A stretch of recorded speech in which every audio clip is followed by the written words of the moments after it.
No, this one's got it. All righty. Good morning, everybody. We'll convene the Public Protection and Judiciary Committee meeting. We'll call it to order, and in just a moment, I'll ask Janet if she'd like to run through the roll. Bob Fiedler. Present. Paul Adams. Present. Mark Carlson.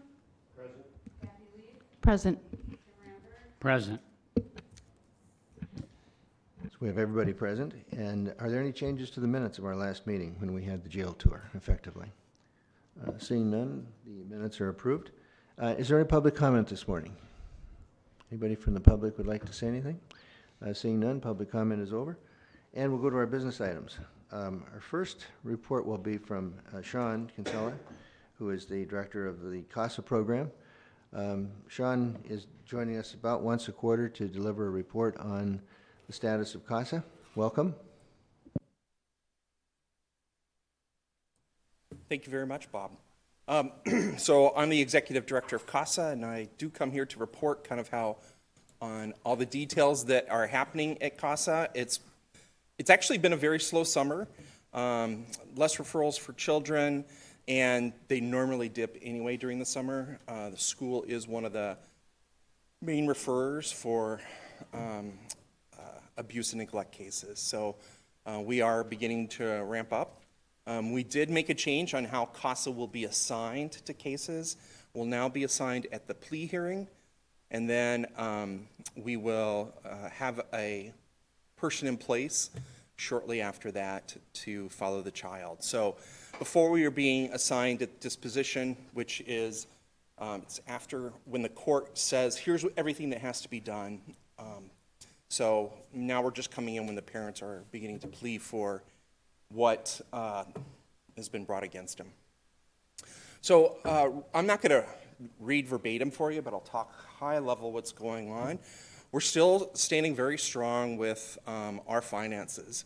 So our current assets are $315,000, and we have of that, 233 is in deferred revenue. So that's sitting at a different line item.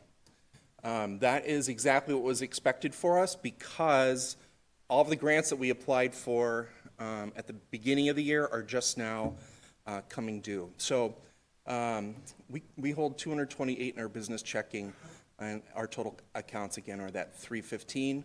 And our accounts receivable on a monthly basis, about $9,000 is what we have coming in on a monthly basis.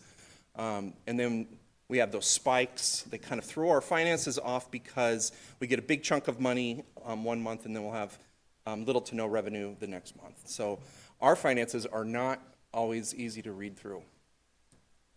I want to jump down to here because this is what's kind of important. So we identified 14 grants that we were pursuing, which totaled $318,000. As of now, we've applied for 175. And one foundation now has stepped up and said, we're so impressed with what's happening at CASA and your growth that we are committing to funding you year after year. So this is what we've been looking for. It was a very nice thing. Little side story, when he told me that, I was like, oh, well, that's so nice. He's like, no, you don't understand. This is a really big thing. And I'm like, oh, I'm really grateful. No, this is big. And I'm like, oh, I'm not excited enough.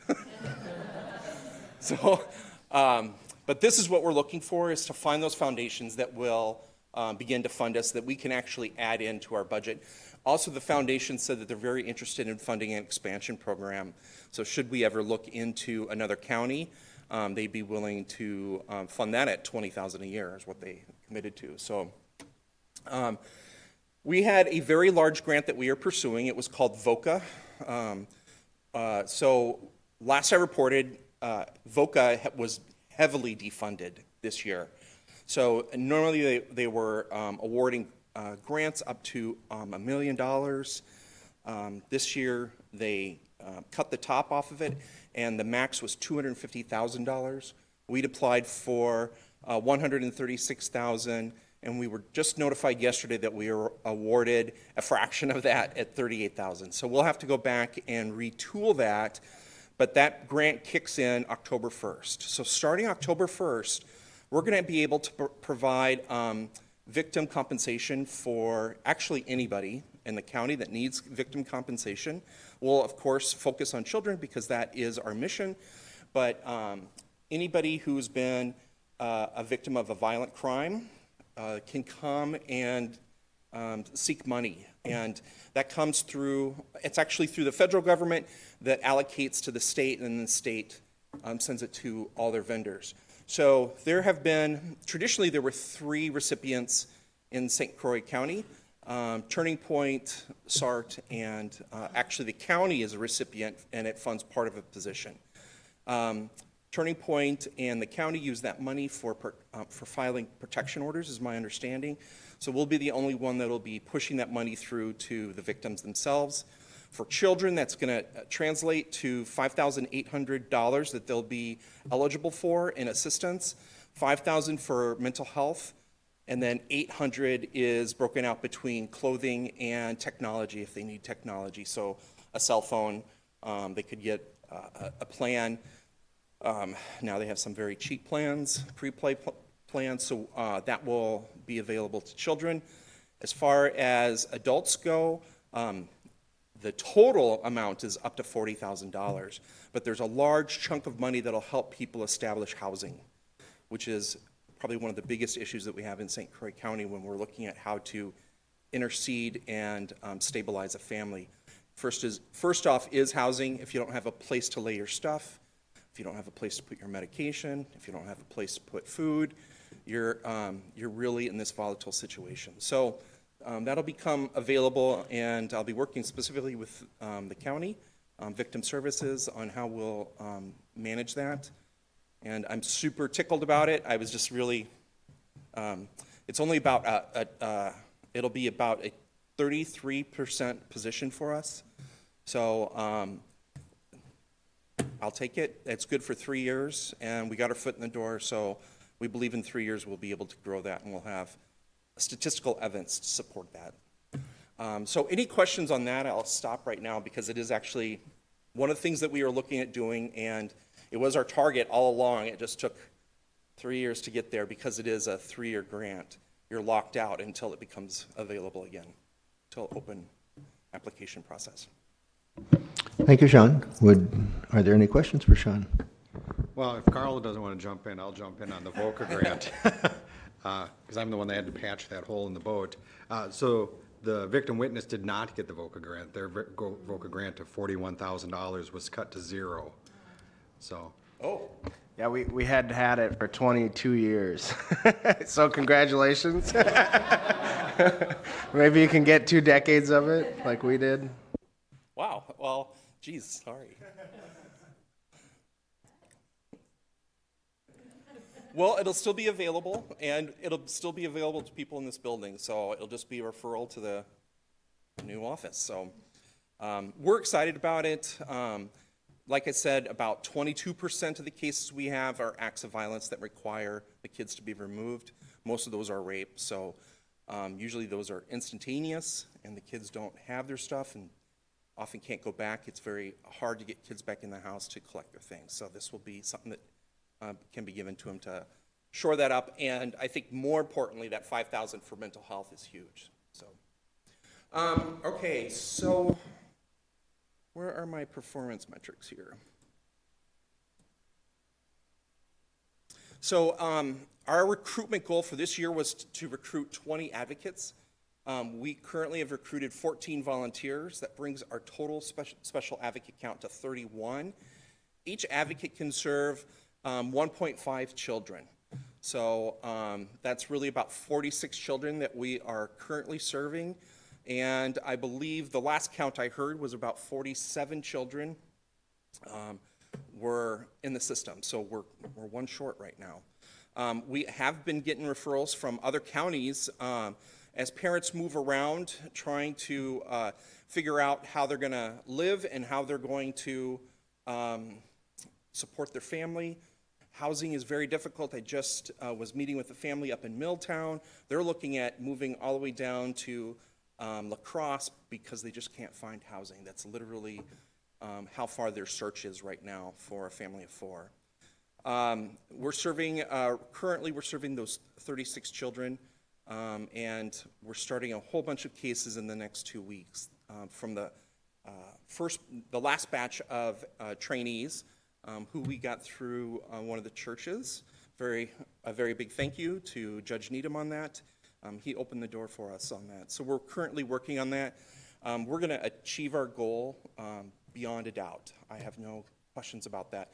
So we're going to be revving up that next training here shortly as well.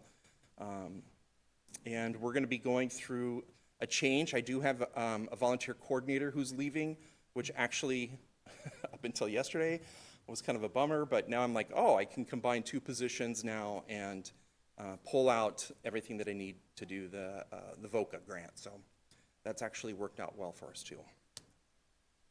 That's my presentation. So any questions? Any questions for Sean? Sean, thank you for the presentation, and I think it's all very good news. It is. I know it's, you and your staff have worked very hard, and the volunteers, and I know from talking with Judge Needham, I think the judges are very pleased with the way this has all developed over the past couple of years, so thank you very much. Thank you. Well, we mentioned Judge Needham. We'll turn to Judge Needham next for the judicial report. Thank you. As Sean said, I made a presentation to the church I belong to in Richmond, I think in February, and I think Sean then met with about 20 potential folks who are interested, and ultimately 5 went through the training, and I swore them in last month. So they're excited to get their first assignments and excited to do that work. I'll talk to you first about some things that are happening in the district. We have a new chief judge in the district as of August 1st. Judge Boyle, who had been our chief for 6 years, was not eligible for reappointment, and so Judge John Anderson from Bayfield County has been appointed as chief. We have 2 new judges in the district. Judge Hofer from Eau Claire County was appointed by Governor Evers and took office on August 1st, and then Judge Andrew Lawton from Barron was elected, and so we have 2 new judges. Judge Hofer mentored with Judge Waterman and I yesterday, and so that is at least what's happening there. Yesterday we also received approval from Judge Anderson. Part of the phasing of this construction is to ultimately remodel the district attorney clerk of court's office on our floor. To do that, we need to relocate the DA, and so Chris Boss and Mr. Witt and others approached us about using our chambers and jury room space in our back hallway to office the district attorneys during that phase of the construction, which I think starts next May and will proceed for a few months. Because it's court space, I don't have the authority to approve that unless I get approval from the chief judge, so I sent a letter to Judge Anderson, had a telephone conversation with him, and he did sign off yesterday on freeing up that space for Mr. Anderson and his staff to occupy. And when that construction is done, then it will revert to court space. I know one of the items in the budget that draws a lot of attention is interpreters. And I was sharing with the chairman that this week we've had Romanian, Turkish, Russian, and Spanish. And many of them are not certified, and so we don't get any reimbursement from the state because they're such unique languages. And it's become a real challenge for Christie's office to find interpreters and get them scheduled. Most of them are by Zoom, which is challenging in and of itself, but it's an issue that's not going to go away, and an issue that we need to continue, obviously, to budget for and be prepared for. Our Spanish interpreter is here twice a week, 3 times a week, sometimes every day during the week because of that particular population and the need. But Christie is doing an excellent job in trying to consolidate as many hearings as we can on a particular day so we can minimize that overall cost. Construction, Judge, could I interrupt for one second? Absolutely. Just following up on your translator issue. Does the translator have to be present during the hearing, or can they be Zoomed from another location? most of the unique languages are being Zoomed. The Turkish, Romanian, and Russian were all Zoomed. Spanish we have in person because we have so many cases with Spanish interpretation. And she is phenomenal. She is an interpreter that I describe, interprets on the fly. So as I'm talking, she's interpreting. With most other languages, I say something, I stop, they interpret, I talk again, they interpret, and so it takes twice as long. But with our certified Spanish interpreter, she is worth every penny we're paying her because she's phenomenal. So yes, the majority are by Zoom, but the Spanish we try to have in person.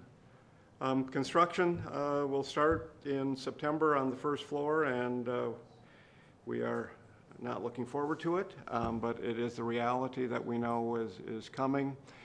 We are meeting, the Security and Facilities Committee is meeting this afternoon, I think, to talk about rerouting traffic because first floor will now be shut down and getting people up to the second floor for court through the new entrances and screening and other things. So that is a project that is coming, and we've had great cooperation with the contractors, with facilities and others on making sure that we're not disrupted to the point where we can't do our work, and they are very, very excellent to work with. Numbers continue to grow. As the sheriff and I were talking, we had 17 in custody on Monday to process, and that is a number in terms, at least in terms of our criminal caseloads, that's not going away. Staffing on the local level, my stenographer told me 3 weeks ago she's taking a position in Ramsey County. They pay more and she can work remotely, so I am going to be without a court reporter. The likelihood of finding someone is, I'm not overly optimistic, but the district is really trying to scour not only stenography but digital audio recorders. Hopefully I can find someone to take up that particular position. So that's my report. Thank you, Judge. Just picking up on your comment about the increased caseload, where do you think we're headed ultimately, time-wise, in terms of the need for a fifth judge? We haven't seen the weighted caseloads. Those usually come out October, November, which is, we have a number cruncher at the Director of State Court's office in Madison who will take all of our case filings and then does what's called a weighted caseload. In other words, given the number of cases that you have, how many judges should you have based on allocation of how much time it takes to process a felony, how much time it takes to process a family case. So we'll get those numbers usually mid to late fall. That then, in essence, sets the stage for the director's office to look at new judgeships statewide. I think, as I shared last year, I don't predict the director going to the legislature for the next couple of years because the last bill was a 5-year phased, 15 judges statewide. And so optimistically, I think we'll be in the next cycle. I just don't know when that cycle is going to be because, again, of that phasing in that I know the director looks at. So that's the best I can tell you. We're ready for it. We're ready, exactly. Although, as I said, we're moving the commissioners out of their spaces with the move of the courts down to the first floor. They're going to occupy courtrooms 2 and 3, which have access to the jail. We're going to then have a courtroom for reserve judges or visiting judges who have caseloads here or who we bring in to cover cases. So we really will have one extra courtroom when we're said and done. But we have space, and that's what the state looks for, is do you have the space? Are there any other questions for Judge Needham? Judge, I've got one last question. It's kind of a one-over-the-world question, and not meant to throw a curveball at you at all. Because I know you folks meet all the time, and you're creative, and you're handling a burgeoning caseload that is pretty close to the max, I would guess, when those weighted numbers come in. And I know that most of the laws and regulations that govern the courts, 100% of them come from the state. And we have a relatively modest role at the county in the support of the courts. But is there anything that as you've talked about, things you'd really like to do or really like to try to explore, or pilots that would be just creative and new and innovative? Because I know you've been doing that, and with several of the, yourself and other judges have done some very unique things over the last couple of years with great results. But is there anything else you'd like to bring to our attention that we could support, either by talking with our legislators to encourage it or to help from the county perspective? Well, and, you had approached me before the meeting about an issue, and that is placements for juveniles. I'm aware that I think we have 2 kids in out-of-state placement now that's costing the county in excess of $1 million. And it's because we don't have similar placements in Wisconsin. These were both individuals who high need, significant behavioral issues,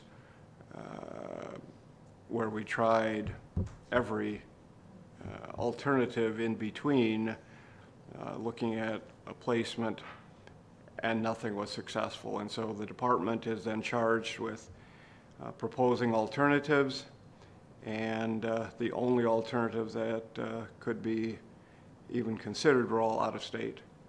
There was nothing in Wisconsin.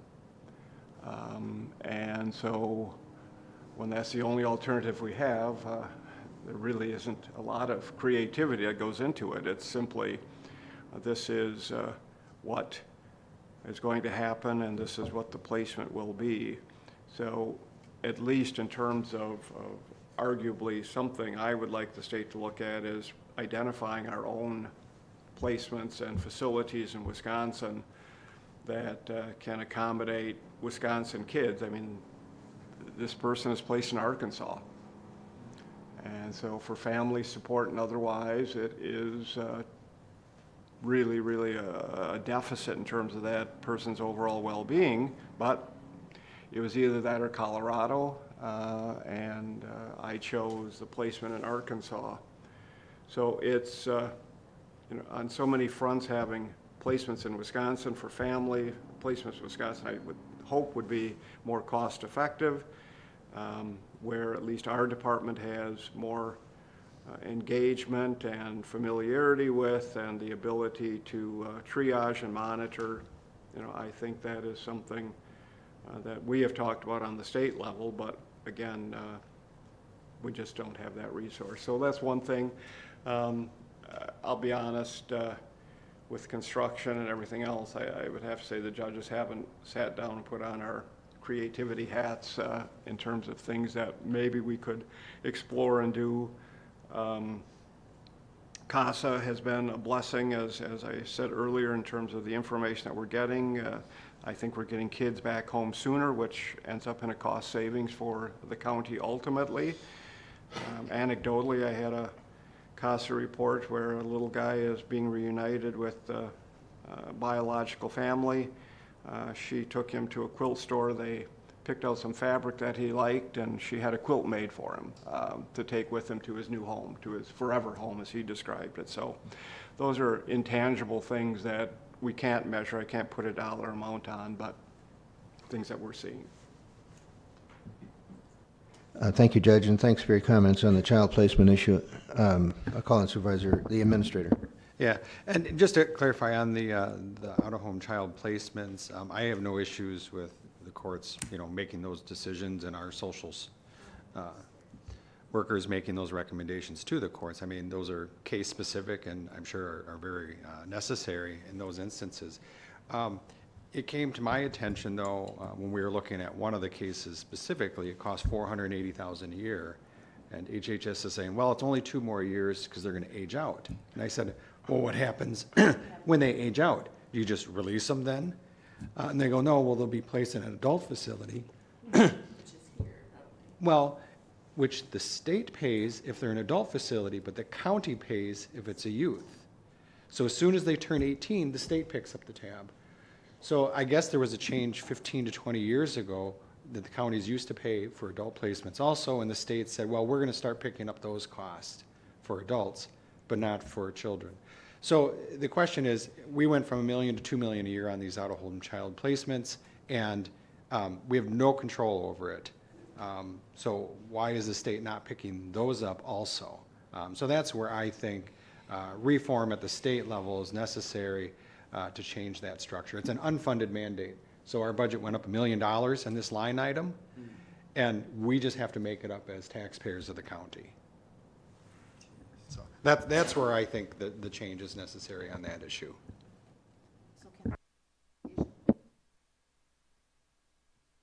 Yeah, so the counties association can lobby for changes.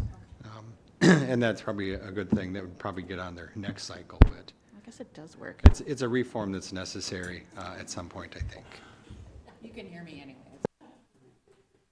And we're fortunate Supervisor Leaf is also on the HHS board, and perhaps in the near future, they might be taking up a draft resolution that would follow up on basically what you just said. The winds tell me that. And we look forward to hearing back from Supervisor Leaf as to what happens at the HHS board, but it's not actually within the jurisdiction of this committee, so we don't have any further action And on it. Chairman, maybe when you ask about creativity, the other thing that we're seeing is the number of mental health crises.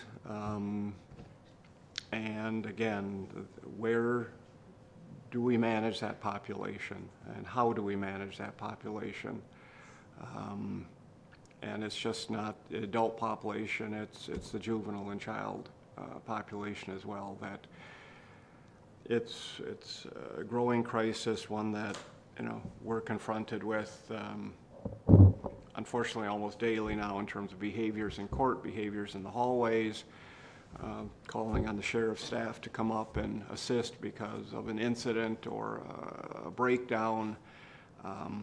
And I don't have an answer, but it is exponential in terms of, you know, I just celebrated my 30th year on the bench as of August 1st.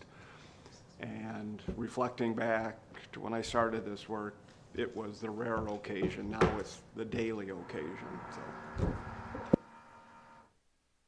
So.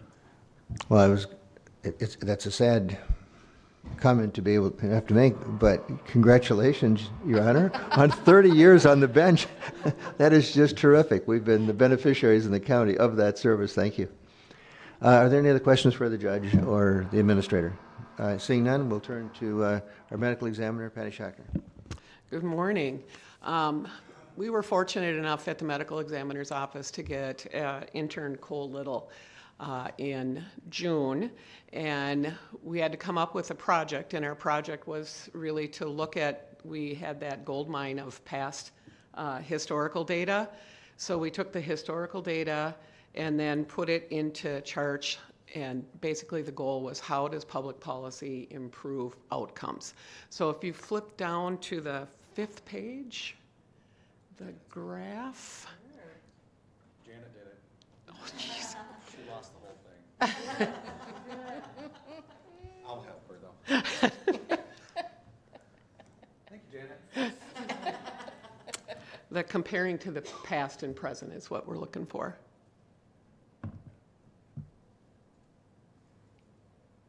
You wouldn't be on one of our meetings without us. I'm sorry, Janet. It's just the news. Keep going. It's okay. The one with the blue right there. So this is actually what we found out how public policy impacts outcomes in accidental deaths. And you can see that traffic has always been our top cause for accidental death. We thought it was really interesting that drowning for decades was the second cause. And that really, when you look at public policy, you start thinking about pools coming into effect, swimming lessons and everything, and how that really changed everything. Then you know, as you proceed down, but then if you look at 2023, you can see that falls came up on the chart, and that's never really happened before, but that's what we're seeing with our geriatric population, that falls are up and coming. And we project with this that falls will supersede traffic accidents by 2030. And that there goes into then really the geriatric population. And it was something that we kind of figured was happening, and it does meet all the national trends. But when it comes to public policy, this is going to be something that really impacts the work that everybody does. And not just our office, but it'll impact the DA's office, law enforcement, because how did they fall? Were they pushed? There's all these other things. Was it negligence? Was it negligent? Was it an accident? All these things are coming up, and we're seeing it now, and thinking about resources on how we're going to adapt to that. And myself and the DA have talked a lot about elder care and abuse and neglect, and also with law enforcement. And we're proposing really starting an elder abuse death review panel. We have a child death review panel that we do with HSS, and a lot of counties now are going to an elder abuse because it's such a gray area. What's the difference between an accident and negligence? What is the story? Where did it happen? Was it in a facility? Was it at home? Were they watched? There's so many questions, and it takes so much time to really work and figure out what was going on when it comes to certifying a death as an accident or natural. There's a lot of things that come to play in this, and you know, in about 6 months, I will become part of the problem, as I will be a certified senior citizen. So, so it's really something that's going to be coming forward. And when it comes to education and in geriatrics and justice, there is going to need training and education for all staff that work on the justice side. Our side does not work on justice. We do cause and manner, but we refer those cases to the DA and to law enforcement, and for them to figure out, you know, this is a whole unique new type of crime that we're really not adverse to. For example, you know, if you have a senior citizen with Alzheimer's that has a fall and it's in a facility, is there an incident report?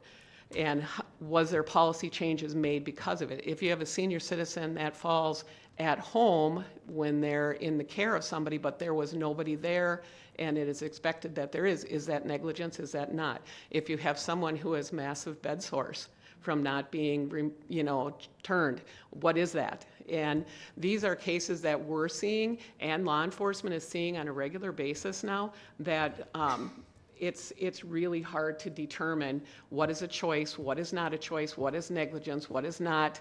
And this is going to be really the big thing of the future when it comes to policy.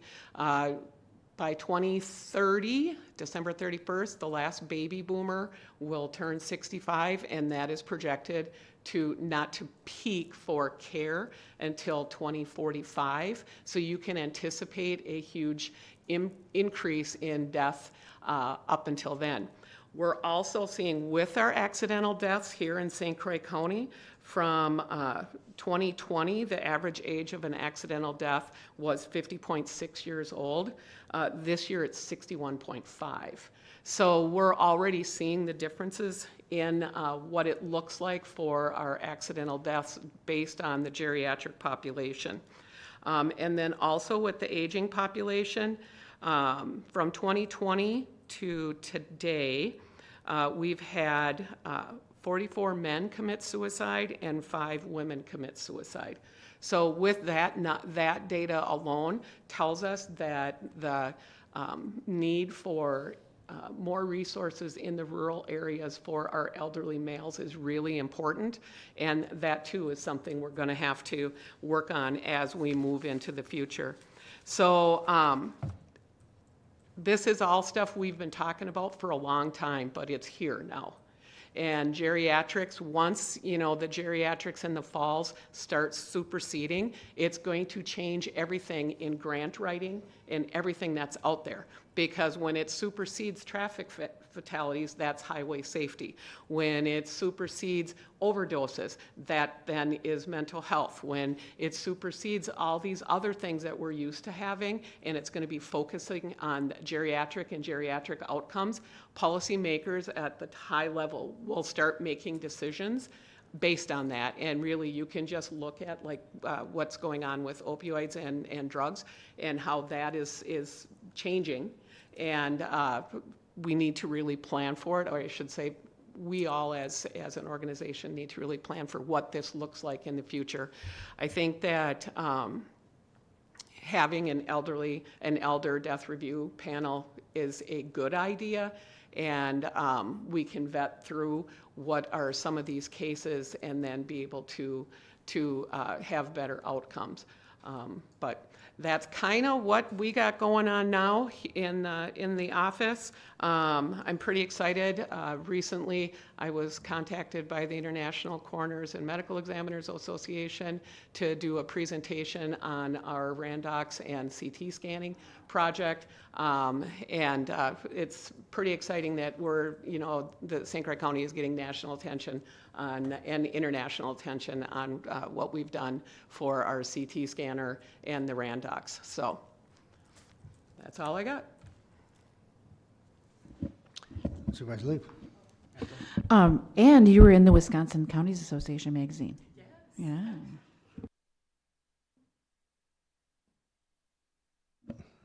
Supervisor. I'd like to encourage folks to go out and look at the setup that they have out there for the scanner. It is just really awesome, and acquiring that was a great investment for our county.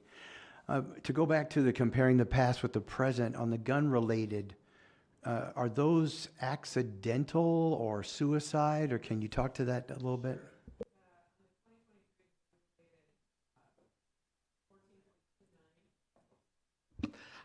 In the gun-related in 2023, the 14.29, that's self-inflicted, and the 6.12 is homicides.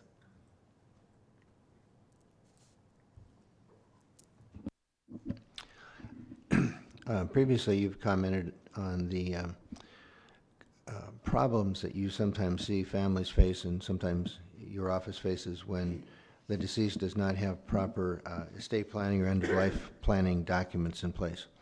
At our last board meeting, just 2 days ago, we heard from the Wisconsin Extension, and they reflected that they'd been working with your office on that. Could you comment a little bit more, Patty, on what you've been doing and when you expect to see the results of that cooperation? So working on planning is critically important for everybody, and really what it is you are responsible for your own planning. It is not your children's responsibility. It is not your grandchildren's responsibility. It is your responsibility to have all this stuff lined up. What happens, the problems that we have, is it's not lined up and the families don't know what to do.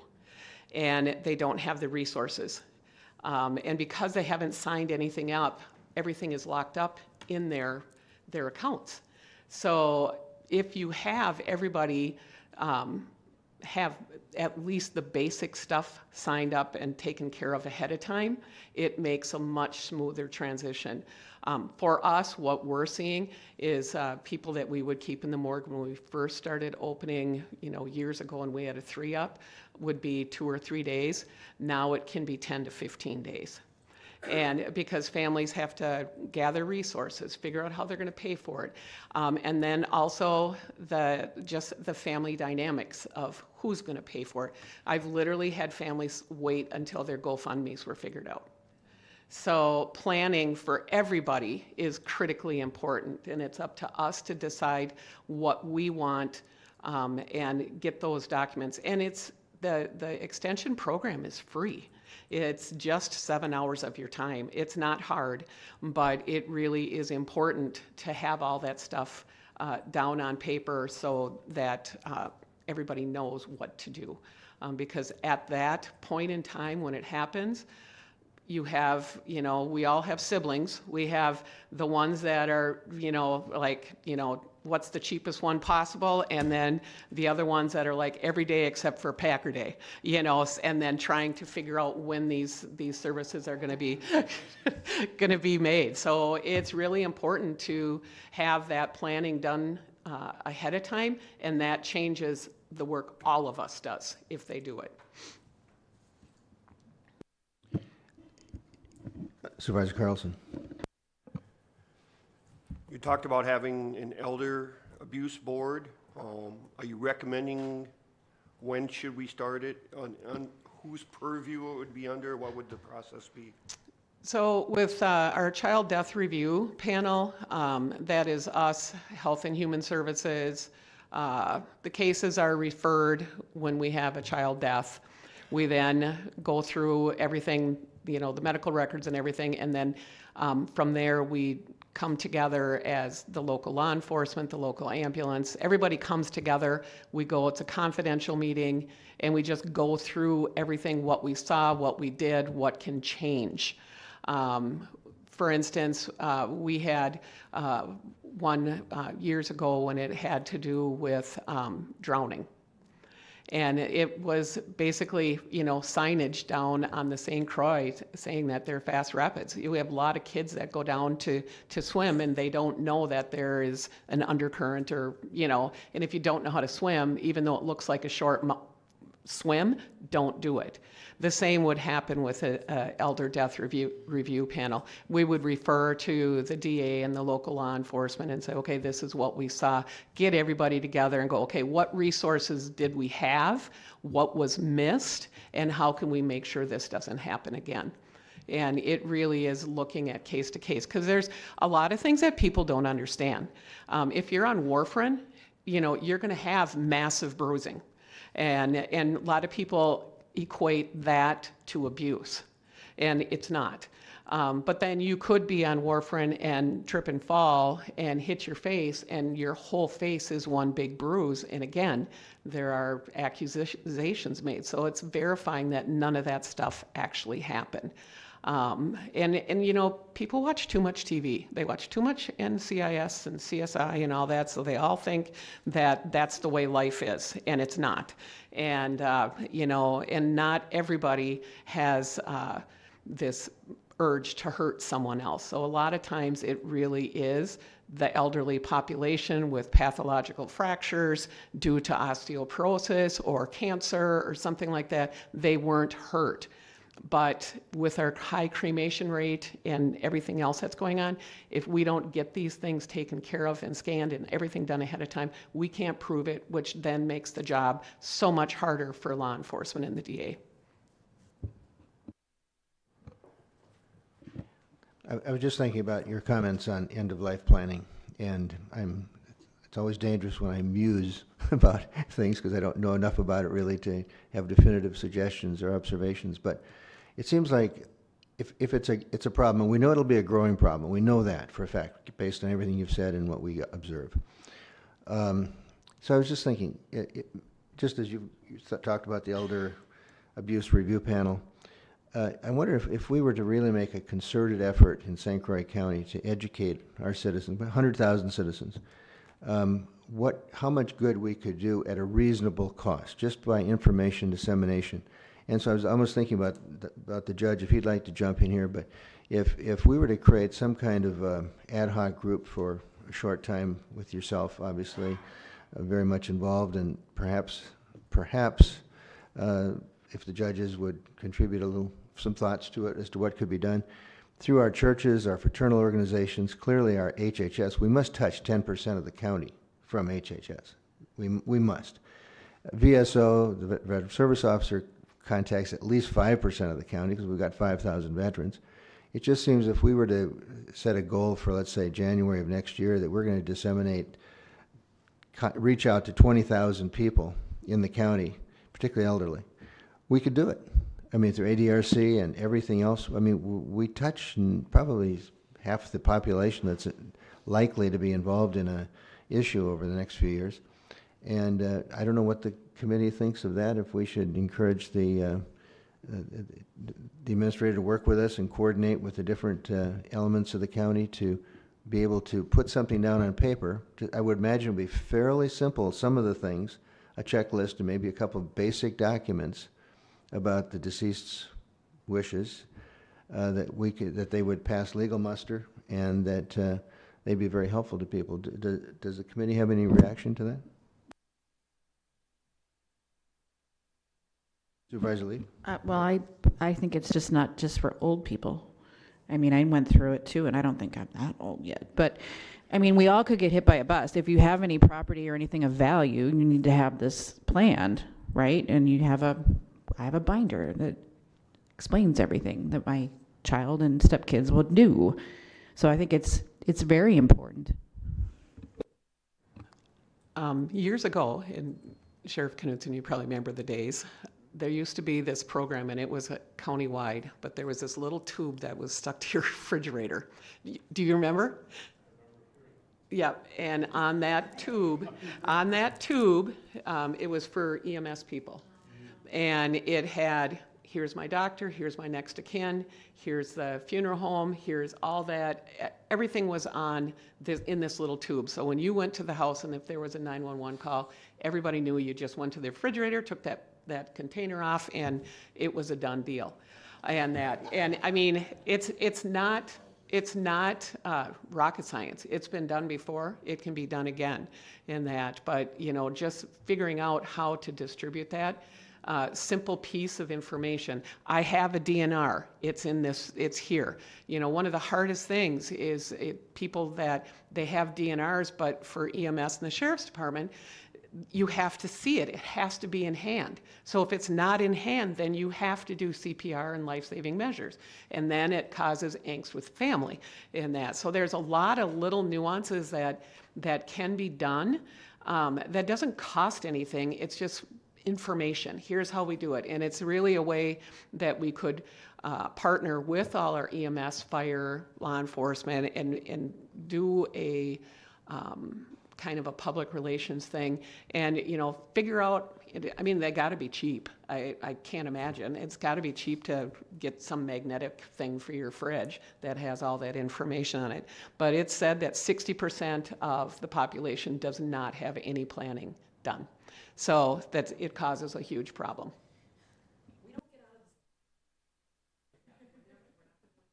Supervisor Carlson? My wife and I recently purchased and are filling it in, but it's called a knock box, next of kin box. And it's pretty much just following instructions. It's really easy. Put this form in this and this and this. Maybe that's something that the county can make a smaller version of that they could pass out to people also. And just say, fill it in. It has slots for our wills, slots for our bank stuff, all that kind of things, our funeral plans.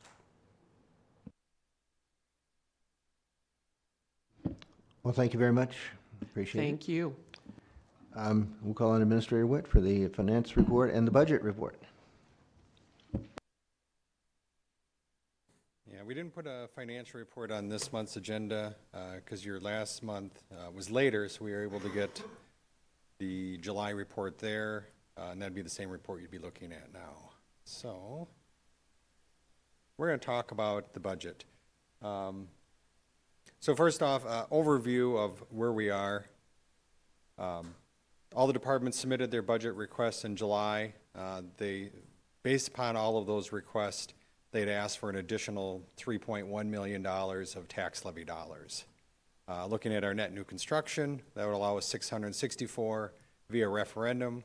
$896,000 was approved by the voters. So we would have about 1.5 million available, which means nearly 1.6 million has to be cut out of the budget.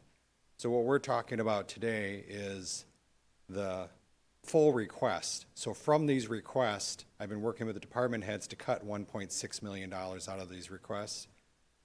So we'll talk a little bit about what's in the request, some of the changes that I'm looking at, and to get your feedback to say, yeah, that's fine, we really support that, or that's a horrible idea, you shouldn't be doing that. So no paddles, but pretty much the same concept. All right, first up is the circuit court budget. So how I look at the budgets, and as a refresher, let me make this a little bit bigger for you guys so you can see it easier. Can you see those numbers now? A little bit bigger. There we go. So when we look at the budgets, the way we look at it is the first two columns with numbers are the two prior years. The middle column is last year's adopted budget. The next to last column here on the right is where we were as of August 6th, the date that I printed this report. And then the last column with numbers is the fiscal year 25 requested budget. The other ones out there, the recommended, adopted, that's going to be my recommendation to you and the adopted budget that you ultimately adopt as a county board. So we're mostly focusing on this last column of numbers. That's what's been requested. We then look at the very first line, because that's the general property tax. That's the thing that we have the harshest limits on. That's where, if anything doesn't have a specific funding source, it falls to that line. So that's where we look at.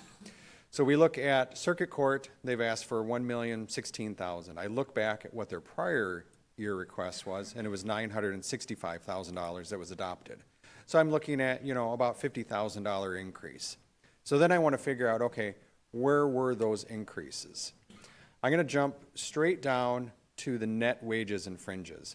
This is something the department heads don't have any control over. This is a step increase built in. This is a 10% increase to health insurance built in. And they don't have any direct control over that, so I can't blame them for this line item. So when I look at that, their total is $902,000 requested, and last year was $857,000. So that's $45,000 of the $50,000 increase. So most of it is not their fault. It's built into the budget. There's no new positions in here. This is just straight up wages and benefit increases. And health insurance, you're going to see that 10% increase is a lot of money spread across the budget. So that's the first thing that I look at. Again, they have little control.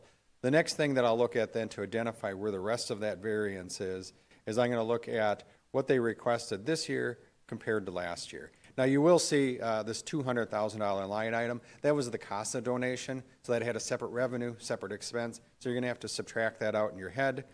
So last year really would have been $139,000 in their operating expenses. This year is $144,000. So there's about a $5,000 increase. If we go back and look, we can identify there's a little bit in court commissioners, there's a little bit in other professional services. Really not much else has changed, so a fairly small increase then overall on their circuit court budget. The judges are always very responsible. They point out to me every year. Good stewards of the county's resources, yes. And overall, a very small percentage of the overall county budget, less than 1%. So that is circuit court. So we'll go through the rest, but that's the format of how we're going to look at these budgets. All right, the next one is Justice Support Services. So when we look at their property tax line item, it went from $640,000 to $938,000. So a $300,000 increase, that tends to catch my attention. So we look at what's going on with that. We do see other federal payments. That was some of the ARPA monies that were going into that. The $22,000 was a half-time drug testing position that was being funded with ARPA dollars, so that fell off. So part of the increase is federal grant dollars fell off. They were approved through the referendum, one additional position. So when we get down to their net wages and fringes, you're going to see the $160,000 increase there. Part of that, a large part of that, is the additional position that was in the referendum. So that was approved by the voters, so we know that part of that has been approved already. The other part of that is their wages and fringes increases. So a lot like we saw in circuit court, we're seeing the same thing here after you subtract that other position out.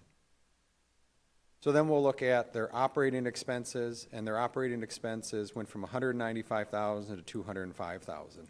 So again, it's a $10,000 increase overall. That's not that big of a change in their budget. So stop me along the way if you have any questions through the budgets. When we get to the clerk of courts, so we're going to look at their request, $1,162,000 compared to $943,000 last year. So we're looking at a few $100,000 increase. We'll scan down through their revenues, not a lot of changes on those. So then we look at the net wages and fringes. We have 1.6 million compared to 1.45, so that's about a $200,000 increase. They also had a position approved via referendum for an additional deputy clerk of court. So about half of that nearly is the referendum approved additional position. The other thing, you know, if you look at even just the health insurance alone is up by $75,000. So a lot of it is just in those increases. And again, as I said, the health insurance is just killing us through this whole budget. Basically, it's $1 million spread throughout the entire budget, that 10% increase. If we look at their operating expenses, I'm going to tell you they're up, so we'll go line by line where some of those changes are. So legal services, so this is additional, it's the GALs, yeah. I couldn't remember the terminology.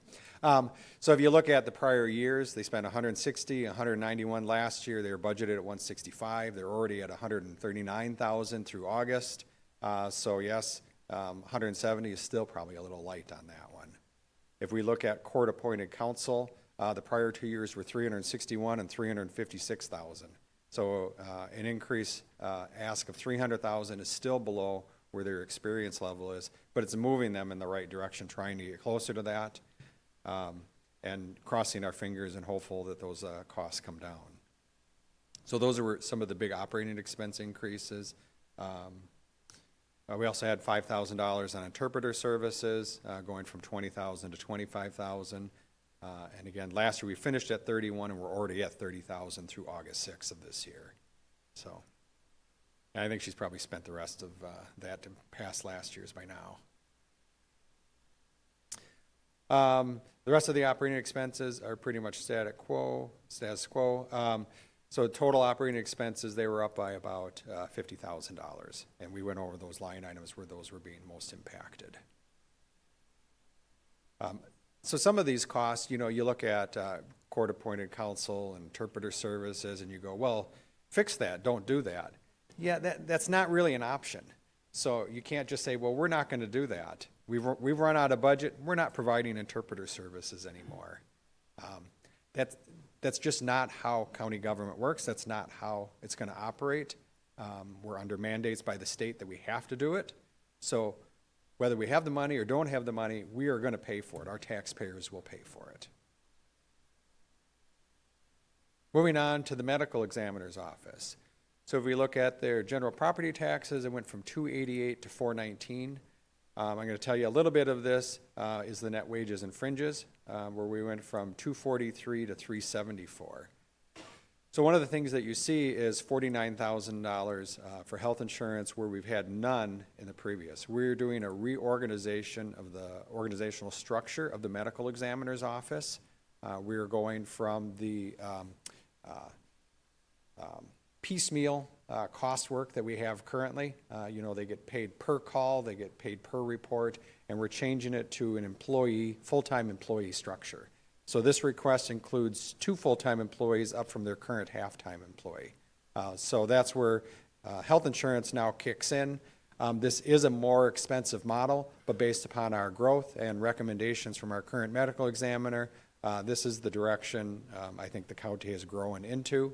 And so 2025 is the year that we're going to make the changes to this. Supervisor Adams. Are we able to offset any of this by contracting our services out to other counties? I know that had been discussed before. Having the full-time staff there will be able to then actually have access. People will be in the office during business hours, so that will be a big plus. Right now, you know, if someone calls, it's kind of, you know, who's on call, who's going to be there, do they get paid to come in and open up the doors? There's a lot of confusion with that. This here will guarantee there's someone in the office, in the office Monday through Friday business hours. So that'll be a better sale to our other counties. And medical examiner fees, this is where you're seeing both the fees for the charges we service and general government from other local governments. So there is a revenue line item planned there. It's just not very large yet, but that's where it would grow at. If we look at the operating expenses for the medical examiner's office, you can see that that's up by about $120,000. Nope, that's total expenses. The operating expenses, they're status quo, they're about $130,000, so no changes on those. It's all in the labor is where the changes are, based upon that organizational structure change. The medical examiner? Just this year, to date, we're 50 cases ahead of last year. So, and you can expect that to continue to grow also. That's another one of those services that you don't say, yep, we've hit our budget, we're done. Yep. Yeah. It is forbidden. The next one then is the district attorney's office.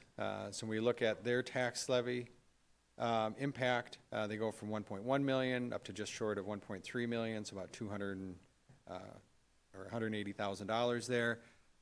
So they have 1.5 positions additional requested in here. So they have an additional diversion caseworker position in here, and they have a half-time investigator. The half-time investigator was approved in the referendum. The diversion is outside of the referendum request. If we look at the other costs that they have then, their operating expenses are about $3,000 higher than they were the previous year. So pretty much no change there. It's mostly in the labor and wages.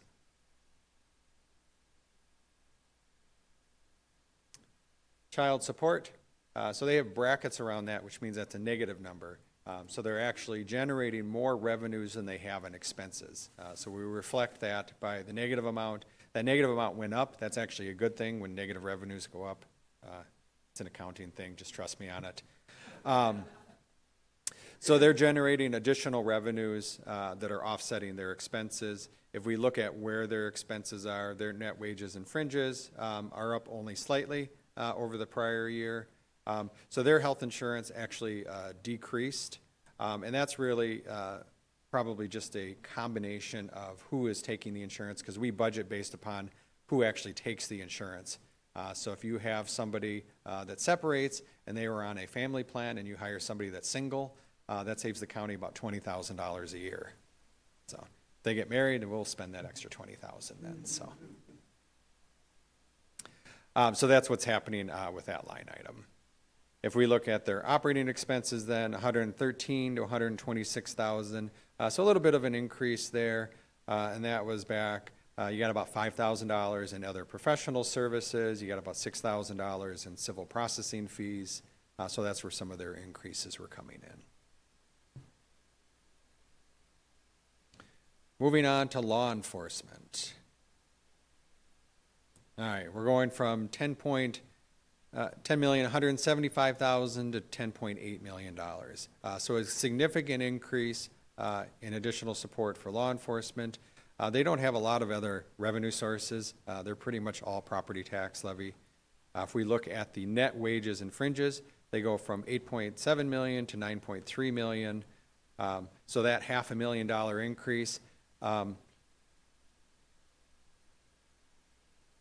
You didn't have any new positions in here from the levy, right? There was one investigator. That's right. So there was one investigator position that's new, that's hitting this section of the budget for the sheriff's department. The rest of it is wages and fringes. We budgeted an amount to cover the union contract negotiations, so that's going to be coming before the county board next month, and that's about $320,000 impact. For the union as part of that. The rest of it then is command staff, wages and benefits, your health insurance increases, and that additional investigator position. So when you look at the total net wages and fringes going up, that's where that $500,000 is going. If we look at their operating expenses, we see that that's up by just under $200,000 also. So we go back and look. You see there's a $10,000 increase in their liability insurance. There's an increase in vehicle operating expenses by $40,000. There's a $30,000 increase in fuel expenses.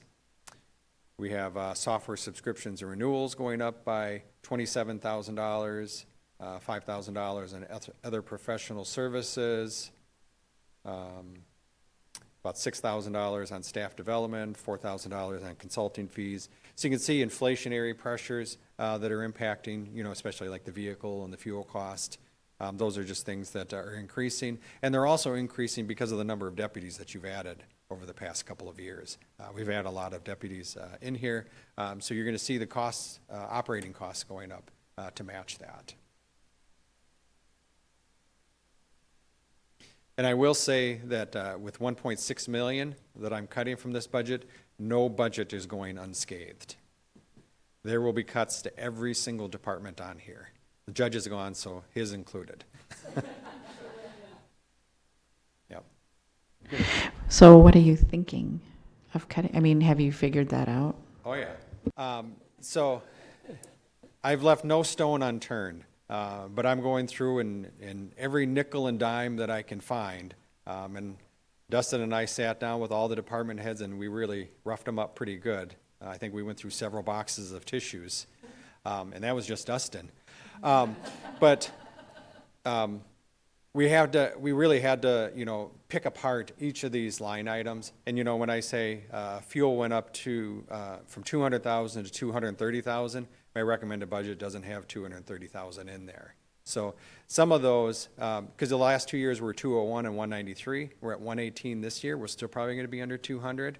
So, I roll some of that back. So I said, I know you're expecting higher fuel costs, more vehicles on the road. And I say, well, until the history shows it to me, I can't afford to increase it. So they may run over budget in the next year if the sheriff is right and I'm wrong. But until the numbers prove to me that I have to increase it, those are the types of things that I start rolling back. So that's how I solved the budget.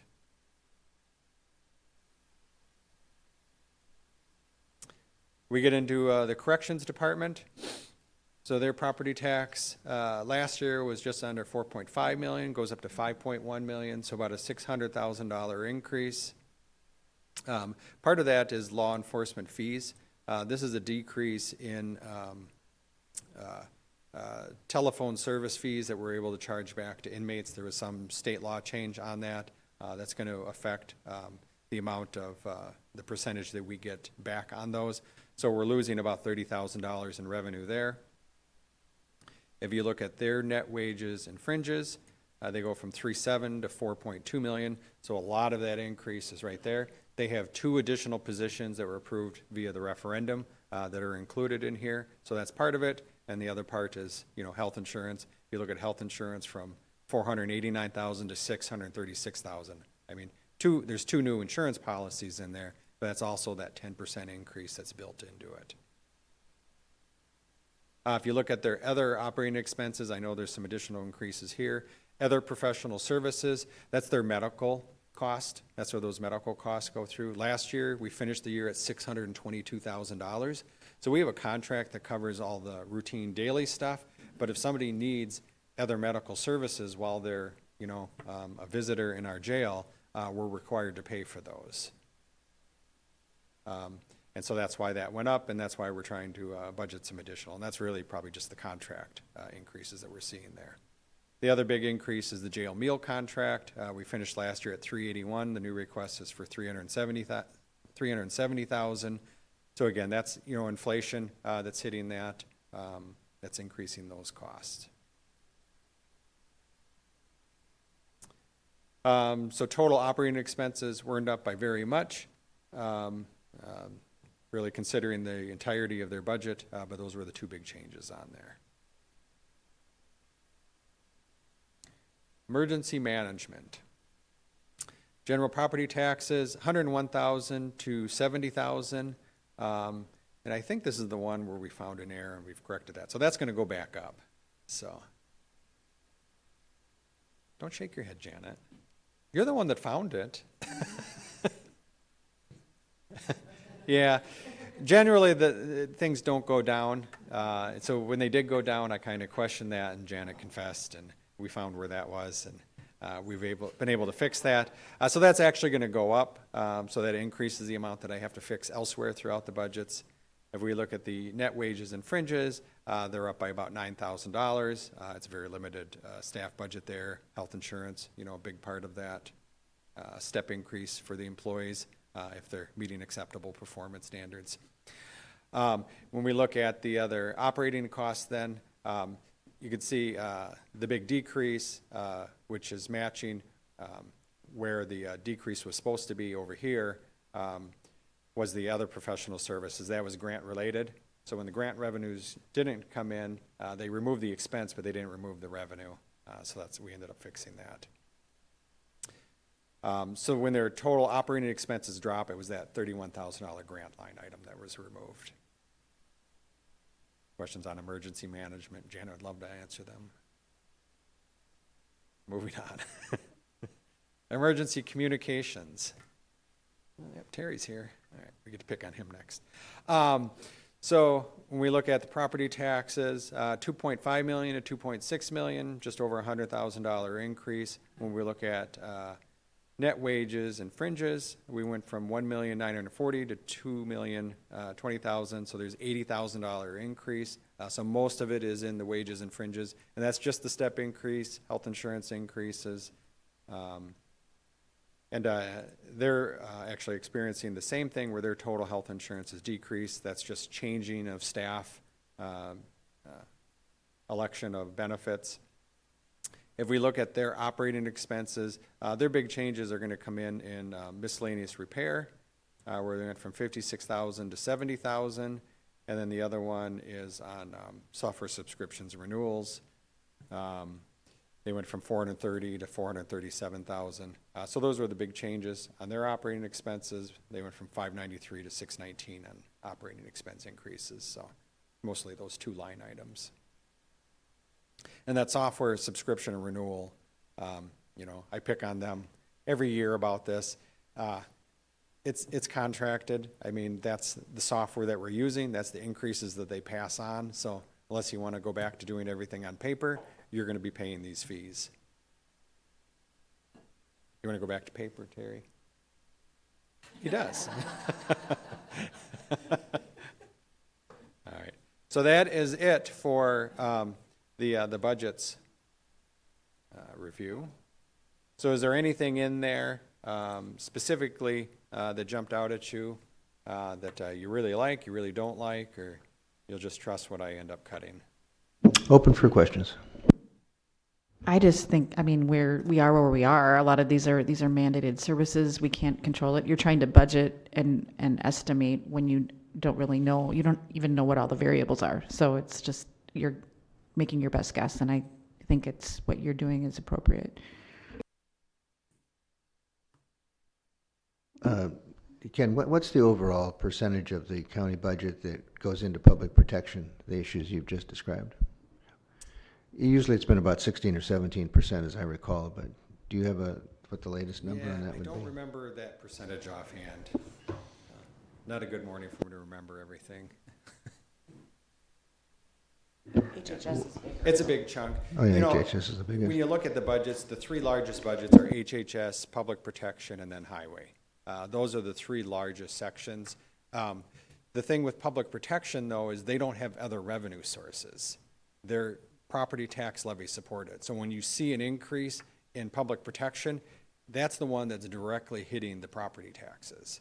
So that's kind of the challenge with anything that increases there. At least with HHS, which is the largest budget, a lot of their stuff, they get grants from the state, or there's some reimbursement factor from the state, so we're able to offset some of those costs.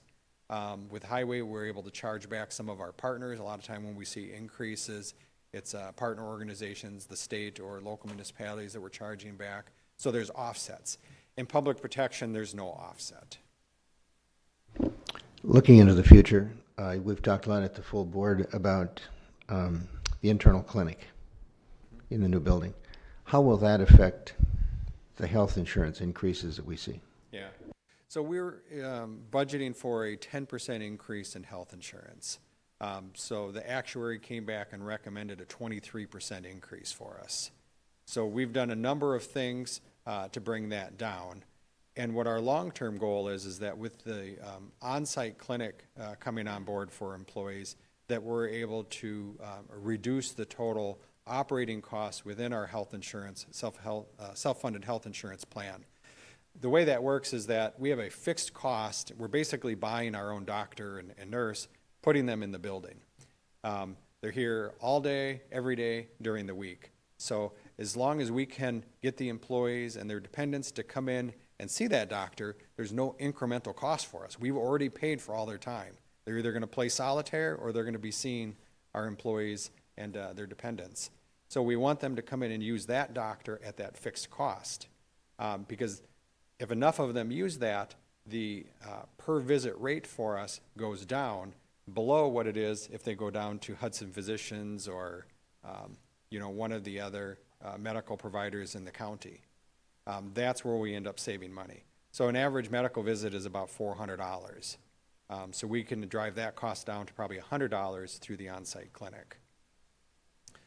So long-term, what's going to happen then is as long as we get the employees to start using the on-site clinic, is the health insurance line item that you're seeing 10% increases on, that's absolutely terrorizing my budget, you'll see that flatten. And I won't have to deal with that in 26, 27, 2028 when I'm putting those budgets together. It'll be flatter, and it won't be causing the same mayhem that it's causing for the 2025 budget. That's where it'll help, and that's how you'll see it. Any other observations or questions for the administrator? Thank you again for the presentation, and we'll hear it again. What are the next steps, Ken, that we have to do and that we'll see at the various levels of the county? Yeah, you're the first standing committee to get your section of the budget presented. We have 4 more standing committees to go through to review each of their sections. Then we will come together as a committee of the whole on October 1st at 3 p.m. Where you'll see the full recommended budget. So that last column will be filled in. And I'm going to get that to you probably right around the 20th of September is my goal. I'm still waiting on one more number from the state. I'm constantly checking my emails, waiting for that last number to come in. Then I can finalize the budget. I have, though, a path to a balanced budget right now. And it involves, though, cuts across every single department. I really had to pull out every trick in the book this year in order to get to balanced. But the plan is that we will have a balanced budget. We will be able to afford both the union contract compensation increases, a step increase for the employees, and the 10% increase in health insurance.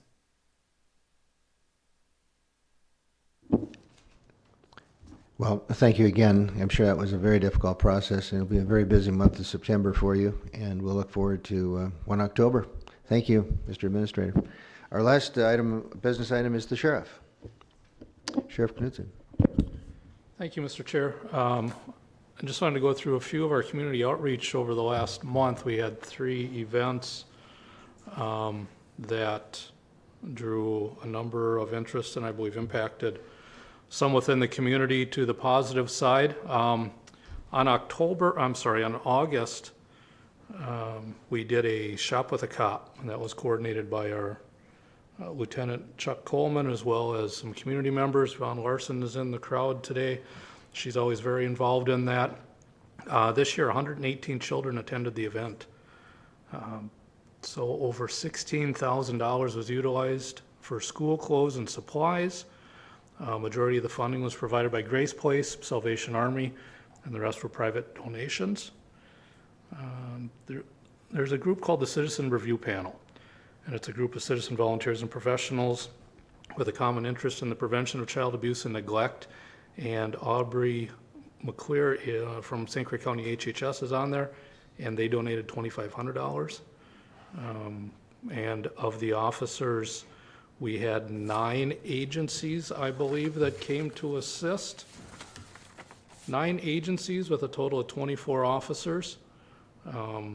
Actually, 2 of those agencies, one was Health and Human Services and one was Justice Support Services. So 7 were law enforcement, 2 were outreach and community oriented. So that was a wonderful event, and my thanks to everybody that was involved in that.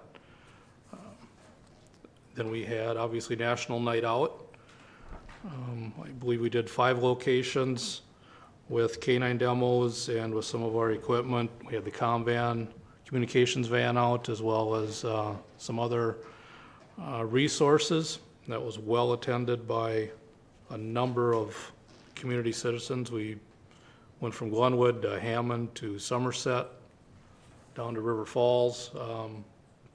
Star Prairie had an event, so we hit a lot of areas. And then on August 14th, we had a Protecting Places of Worship gathering. I had sent out, there were 87 places of worship recognized within St. Croix County. I had sent out invites to those, and we partnered with the U.S. Attorney's Office out of the Western District for Wisconsin, as well as the Wisconsin DOJ and Homeland Security. Combining with those, we gathered at the Baldwin Woodville High School in the auditorium. My thanks to the school district there. We had 70 plus attendees for 4 hours, and went through some safety measures. The DOJ also offers information where they will come out and do site assessments of places of worship.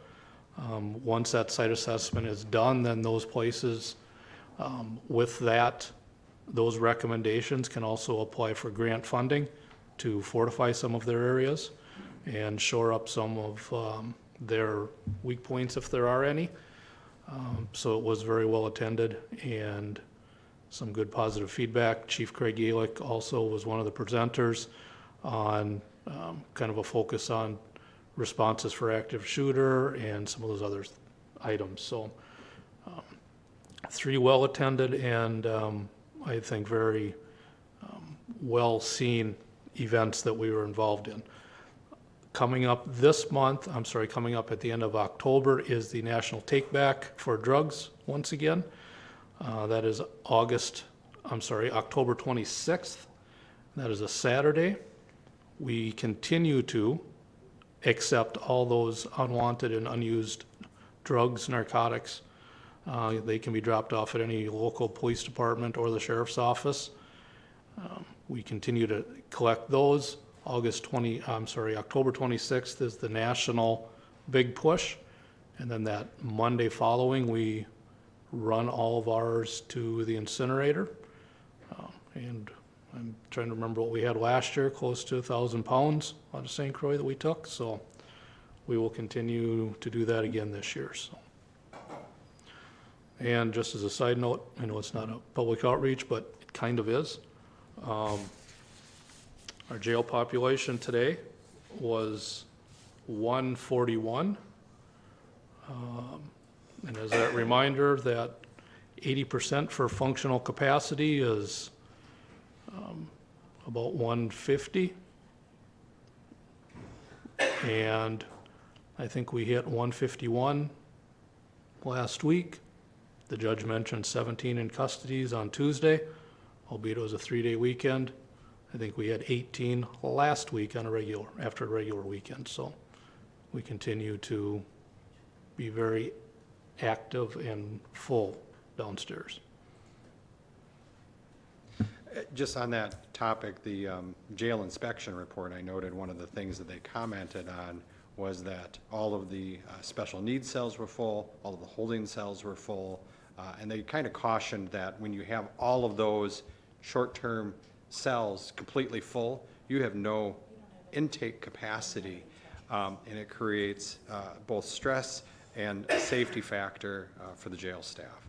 So when Brent and the sheriff talk about the jail project, the biggest part of that is all of these extra special needs and holding type cells, and that's where our biggest bottleneck, I think, is right now. I just wanted to read through the inspector's comments. That's what I was looking for here. I kind of chuckled because he said on the day of inspection, the population was higher than usual. That day he did it, it was 132. While walking through the facility, the housing units were full along with the special housing units. The receiving cells in the booking area were also filled. This has been referenced in past inspections as well. During the walkthrough, it was discussed with staff that when a facility houses that many people, it makes it very hard for an agency to manage the different levels of classification, not just for meeting the code requirements, but also maintaining safety and security for everyone in the jail. One of the following violations, just things to work on, but really things to be aware of. It was really just one thing, that was the physical environment in the dormitories. On the day of the inspection, there were inmates in the dormitories that were mixed classification. Remember when we did our walkthrough, specifically that female area where we don't have a lot of areas or ability to separate by classification. We do the best we can, but we are limited in our ability to separate certain classifications. Questions for the sheriff? Thank you, Mr. Chair. One of the things in the inspection that hit me over the head was the eating of the seed corn thing in the past, but I didn't realize to the level that we've done in the past for our past expansions. They've been like behind the scenes or silent past expansions. And correct me if I'm wrong, but wasn't that gym? There was a gym or something that was expanded. Could you speak to that? And then wasn't there a closet that was used now as a cell? And those types of squeeze outs that are happening. Yeah, and again, as we talked about, and really just as a reminder to those listening, the jail was built and opened in 1993. So we're at 31 years now. And as advances have come, both in technology, video court, the jail was not built with any of that in mind because it didn't exist. As those things came in, we needed to find areas to do those. So some of our video court areas are, one used to be the Huber locker room that was now changed out to a video courtroom. The Huber officer office is a video courtroom. The attorney visiting areas, while we had to remodel and part of the expansion in 2002 when we added the new Huber dorm to the south, the attorney visiting changed a bit, but those current attorney visiting are also going into court Zoom areas. The gym that we had was turned into the 9 special needs cells. So that is the special needs area. So that took care of the gym. The area that used to be a classroom, we changed into the new workout area to replace the gym. I think there's one janitor's closet that was refurbished for an interview room in pre-booking. Those are the areas that jump into my mind that we've really had to repurpose because of the changing times, and those areas were never built for what they're being used for. Yep, Supervisor. So this last tour was, I think, my 5th, because it's the 3rd term. It did feel different. It felt more tense because of the population. Yes, even the jail inspector says that, and you can feel the tension in there when you get 20 people in a dorm or any day room, again with one TV, and then trying to maneuver them and the ability for mental health to see who they need to see, and the jail nurse to see who she needs to see. Those are challenges. They don't get as much time to see those people. So that's shortening it up. Yes, the tensions do rise. And again, with our special needs, we have 2 waiting to go to Mendota on the waiting list that have been there for months, waiting to go to Mendota. That adds to the staff's stress as well.